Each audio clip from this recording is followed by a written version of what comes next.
কি করেন? আমি স্টুডেন্ট। স্টুডেন্ট, আচ্ছা। পড়াশোনা করেন? পড়াশোনার পাশাপাশি কি করেন?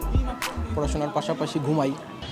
আচ্ছা বলেন তো, আপনার এক্স যদি নির্বাচনে দাঁড়ায় তার মার্কা কি হবে? ট্রাক হবে। तू समझा? हाँ नहीं तू समझा नहीं। আর স্লোগান কি হবে? ভোট দেবো ভাই কোনখানে? ট্রাক মার্কার মাঝখানে।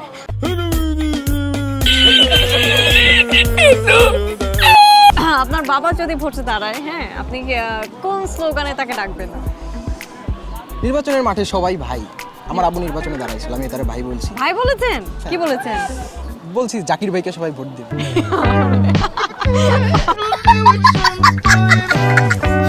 এই যে নির্বাচনের সময় এবং নির্বাচন শেষ হয়ে যাওয়ার পরে নেতা কর্মীদের চরিত্র কেমন থাকে? আসলে এটা একটা সুন্দর প্রশ্ন আপনার। নেতাদের চরিত্র খুবই চেঞ্জ হয়ে যায়। এইখানে নেতা আসলে আমাদের বাংলাদেশের ক্ষেত্রে খুবই ভিন্ন। তাদের মানে ভোটের সময় তারা পাও ধরে, ঠিক আছে, আর 5 বছর ওই পাও দিয়ে লাই থাকে জনগণকে।